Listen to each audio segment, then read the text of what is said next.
Dios les bendiga, hermanos. El día de hoy vamos a platicar un poco acerca de los días después de la resurrección de nuestro Señor Jesucristo y estos días que acabamos de pasar donde hemos recordado la muerte, la resurrección, todos estos eventos y nos recuerdan la bendición de Dios, la misericordia de Dios al darnos a nuestro Salvador y el gran poder del Espíritu Santo que dice la palabra que levantó a nuestro Señor de los muertos y en la prueba, la resurrección de que el Señor era el Mesías prometido y de que tiene todo el poder que Él, el poder de Dios está en la vida de nuestro Señor Jesucristo porque Él es Dios mismo.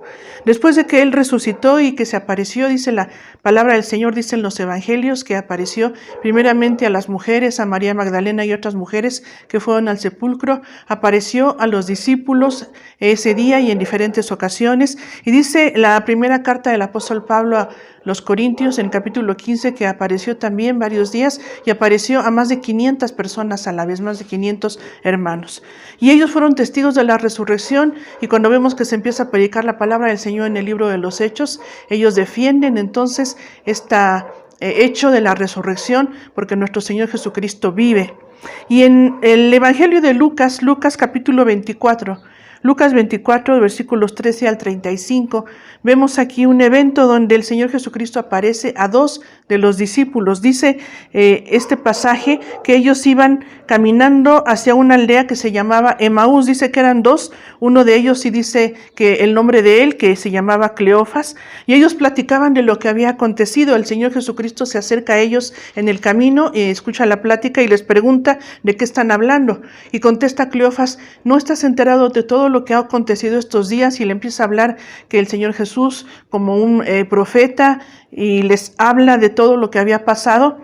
Entonces dice, pero cuando llega el momento donde dice que las mujeres les dieron la noticia y dijeron, ellas dicen que Él vive, pero no lo hemos visto. Y entonces el Señor les responde, Él les dice lo que vienen aquí en estos versículos, del versículo 25 en adelante, y les habla acerca de Él mismo, pero ellos no sabían que era Él todavía. Y les declara a través de las Escrituras, dice del Antiguo Testamento, de todo lo que decían Moisés y los profetas, cómo era necesario que Él viniera. Y cuando llegan entonces a la aldea, le dicen, quédate con nosotros, se hace noche, quédate con nosotros. Y después de que se queda con ellos, versículos 30 al 35, le voy a dar lectura. Y aconteció que estando sentado con ellos a la mesa, tomó el pan y lo bendijo, lo partió y les dio. Entonces les fueron abiertos los ojos y le reconocieron, mas él se desapareció de su vista. Y se decían el uno al otro, ¿no ardía nuestro corazón en nosotros mientras nos hablaba en el camino y cuando nos abría las Escrituras? Y levantándose en la misma hora, volvieron a Jerusalén y hallaron a los 11 reunidos y a los que estaban con ellos, que decían, ha resucitado el Señor verdaderamente y ha aparecido a Simón. Entonces ellos contaban las cosas que les habían acontecido en el camino y cómo le habían reconocido al partir el pan. Ellos entonces finalmente le reconocieron, dice aquí la palabra, que cuando el Señor Jesús partió el pan, fueron abiertos sus ojos y le reconocieron. Y dice, nuestro corazón ardía cuando veníamos con Él y cuando Él nos hablaba de las Escrituras, nuestro corazón había algo que les decía que era una presencia especial, que era nuestro Señor Jesucristo. Y este evento nos enseña mucho acerca de que Dios está con nosotros. El Señor Jesucristo dijo, yo estaré con ustedes todos los días hasta el fin del mundo. Nuestro Señor Jesucristo vive y está con nosotros. Reconozcámosle primeramente en las Escrituras, en la palabra.